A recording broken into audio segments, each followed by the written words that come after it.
Hi, it's Katrina. Number 10. Down the rabbit hole. In the United Kingdom, a rabbit hole, yes, a seemingly ordinary rabbit hole, led to the discovery of a secret underground sanctuary. This sanctuary appears to have mysterious links to the Knights Templar. This place looks like something straight out of an Indiana Jones movie. The Cainton Caves Network, as they've been named, were found hidden underneath a farmer's field in Shropshire. The caves are so well hidden that when photographer Michael Scott went to take pictures of the site, he could barely find them. The network is beneath the surface of the field, completely invisible unless you know exactly where the tiny entrance is. But once inside, it's a totally new world. There are walkways, carved niches, and chambers where people lived, or at least visited 700 years ago. Not to mention, the place is full of spiders. The Knights Templar were a military order put together to protect Christian pilgrims visiting Jerusalem in the 12th century. They grew to have much economic and political sway in medieval Europe, then were wiped out by the angry French king Philip IV in 1307. While the Templars have not been officially connected to the underground network, many believe they were carved by their followers. The Templars were extremely popular, and it wasn't unusual for devout Christians to gather for underground religious ceremonies. Christianity wasn't exactly practiced in the 13th century the way it is now. But the truth is that we don't know what the caves were used for, who carved them, or why they were forgotten for so long. Do you have any theories? Let me know in the comments! Number 9. A surprise mummy. Police in Peru recently found a mummified human from 800 years ago. The crazy part is that the police seized the mummified human from a food delivery man who had been keeping it in his house for 30 years. The mummy was stashed in the same isothermal bag that the man used for food deliveries. It was essentially in a pizza box, the thing used to keep food warm as it travels from the restaurant to the customer's house. But wait, this story gets even crazier. The man with the mummy was Julio Cesar Bermejo, and last we heard, he's still in police custody. He told local media that the mummy was his spiritual girlfriend. He even had a name for her, Juanita, and claimed that she slept in his room, sometimes even in his bed. Julio kept a preserved person's corpse, someone who died around 1200 AD, in his bed like a plastic girlfriend. But here's the big question. Where in the world did a 26-year-old delivery man get an ancient mummy? Julio said his father brought it home nearly 3 decades ago from somewhere unknown. The Ministry of Culture in Peru says the relic likely came from the Peruvian Andes over 800 miles away. They also confirmed the mummy is that of a man who was 45 years old when he died. The body was wrapped in bandages, presumably buried, and then pillaged by somebody. Through some bizarre twist of fate, the mummy wound up in a cooler and classified as a woman. Number 8. Shipwrecks under the Golden Gate Bridge. In 2014, a team of researchers with NOAA, or the National Oceanic and Atmospheric Administration, used their resources to search for hidden treasures near the coast of San Francisco. Specifically, they wanted to look at the strait of water around the Golden Gate Bridge, near Alcatraz. The depth near the famous prison island is about 100 feet, and then it goes down to about 300 feet closer to the bridge. They started their research by taking sonar scans of the area, and while the researchers were already fully aware that this particular body of water has a lengthy maritime history, they never imagined the scope of what they would find. There are a lot more sunken shipwrecks identified under the Golden Gate Bridge than anyone had anticipated. This area is one of the most important American ports on the Pacific coast, and it has been for hundreds of years. Researchers knew they would find some treasure, but they didn't realize they would find such a staggering number of shipwrecks. Throughout their investigation, the team with NOAA was able to discover the clipper called Noonday. It sank on its 4th voyage in 1863 after hitting a rock. They also found the SS Selja, a huge steam freighter that sank on November 22, 1910. It collided with the USS Beaver and went down like a stone. The team even discovered the USS Conestoga, the wreckage of a tugboat that vanished without a trace in 1921. These boats only scratched the surface of what was discovered. Researchers couldn't believe how many ships they found on the sonar.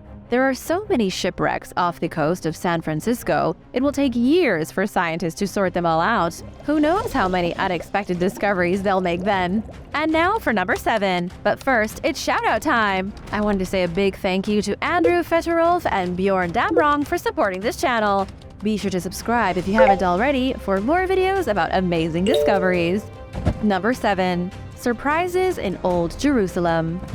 Jerusalem has to be the only place in the world where a simple elevator installation can turn into an archaeological bombshell. Archaeologists working with the Hebrew University of Jerusalem uncovered a 1st century villa and a ritual bath during the construction of an elevator. The whole purpose of the elevator was to allow disabled people to have easier access to the Western Wall, but before it could be installed, they had to make sure there was nothing ancient on the building site.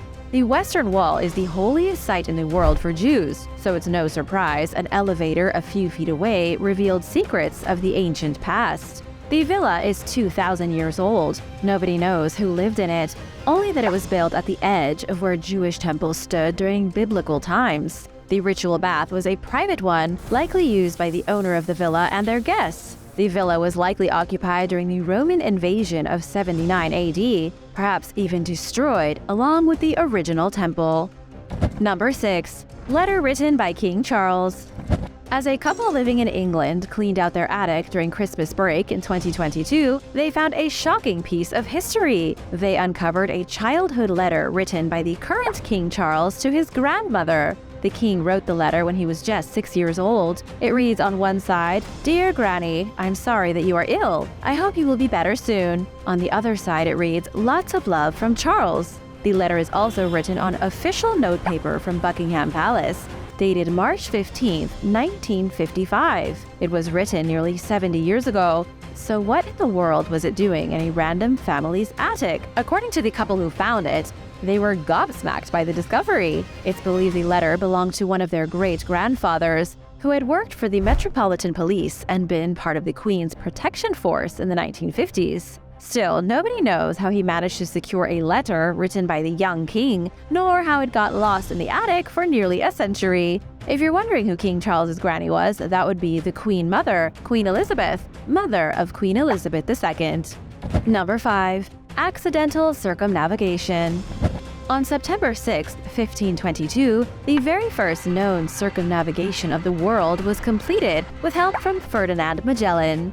What a lot of people don't know is that the circumnavigation was an accident. Magellan never meant to sail around the globe. He was looking for a faster way to reach the Maluku Islands of Indonesia, where extremely valuable spices could be procured. This was a time when spices were some of the most important commodities in the world. People paid incredible amounts of money for pepper, cloves, nutmeg, and ginger. Things that are so ordinary for us today, available down the road at any store, were worth more than their weight in gold in the 16th century. In 1519, Magellan set sail with 5 ships. By the time the Armada circled the globe and made it back to Spain, there was only 1 ship left. Out of the original 270 crew members, there were only 18 people on board the surviving ship, the Nao Victoria. Ferdinand Magellan wasn't even on board because he was killed by a poison arrow after a skirmish with locals on the island of Mactan in the Philippines. Juan Sebastián Elcano had taken over as captain and was the one who completed the first global circumnavigation. The whole thing was an accident, made possible only because Magellan got lost and couldn't figure out how to get back home. This was how the majority of Europeans found out the world is a sphere. Number 4. An ancient pendant.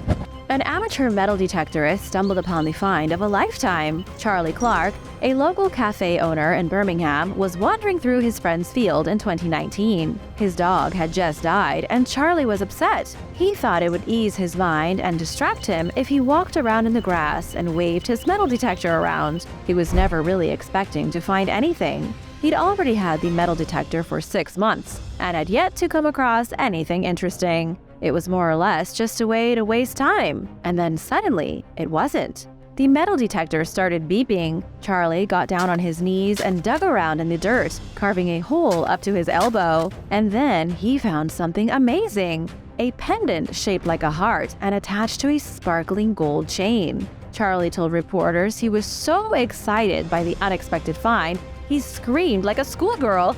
This was no ordinary pendant. As Charlie soon learned, it's over 500 years old. The pendant also features the symbols of King Henry VIII and Catherine of Aragon. The pendant chain was crafted from 24-karat gold. Its authenticity was verified by the British Museum, with scientist Rachel King saying the pendant may have been a prize for a jousting tournament. It could have been handed out personally by King Henry himself. Have you ever used a metal detector? If so, did you find anything? Let me know in the comments. Number 3. The Valley of the Thracian Kings.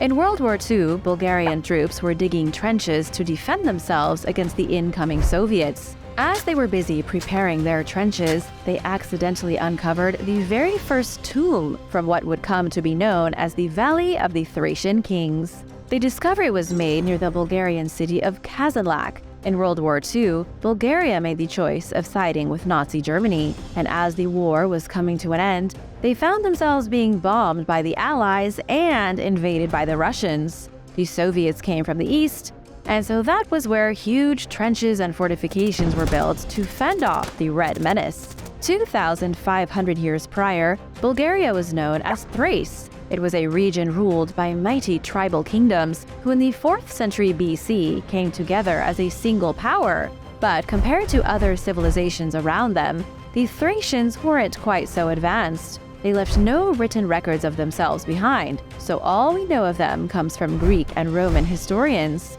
Homer wrote in the Odyssey that Thracians were mighty warriors who had an obsession with gold and fine horses. Nothing wrong with that. Back to World War II, the trench diggers found themselves staring into the opening of the Kazanlak tomb. This was the eternal resting place of a man and woman who lived in the 3rd century BC. Years later, when archaeologists were able to return and do proper investigations, they guessed the remains belonged to Prince Roygos and his wife. Further excavations revealed even more tombs. This was the Thracian version of Egypt's Valley of the Kings, with over 300 mounds discovered since the 1990s, plus 14 primary tombs holding the remains of Thracian rulers. Number 2. Lost Christian Settlement.